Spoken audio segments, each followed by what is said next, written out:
হঠাৎ করে গ্যালারি খুঁজতে খুঁজতে দিদির এই ভিডিওটা খুঁজে পেলাম, যেটা আমার আপলোডই করা হয়নি। কাজটা ছিল শোভা বাজারে, 30শে জুলাই 2024। সকাল সকাল দিদির বাড়িতে পৌঁছে গেছিলাম, কারণ দিদির একটা পুচকে আছে, তার রাইস সেরিমনির জন্য আমাকে বুকিং করেছিল। ভীষণ তাড়াহুড়োর মধ্যে রেডি করা হয়েছে।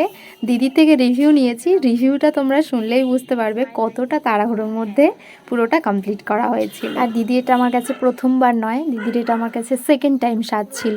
এর আগেও আমার কাছে দিদি সেজেছিল, অ্যান্ড তখন রিভিউ নিতে পারিনি, তাই এবার একটা ছোট্ট করে রিভিউ নিয়েছিলাম। দিদি নিজের মনের মতন করেই রিভিউটা দিয়ে। তোমরা যারা তোমাদের স্পেশাল দিনগুলো বুকিং করতে চাইছো, তারা নিচে দেওয়া নাম্বারে আমার সাথে যোগাযোগ করে নিতে পারো।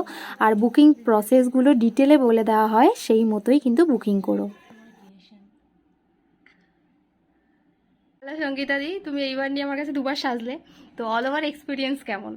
এক্সপিরিয়েন্স খুব ভালো, খুব বিহেভিয়ার তো খুব সুন্দর, ফ্রেন্ডলি। আর আমার মানে যে মেকআপের যে রেজাল্ট এসেছে সেটা খুব ভালো এসেছে। আমি যেরকমটা চেয়েছিলাম সেরকমই পেয়েছি দুদিনই। মেকআপ কি উঠে গেছে বা না না, লং লাস্টিং। আমি অনেক দূর ট্রাভেল করেছি, কিন্তু খুব ভালো, পুরোপুরি স্টে করেছে। আর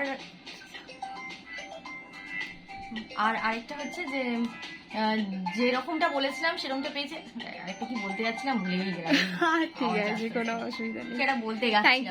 থ্যাংক ইউ।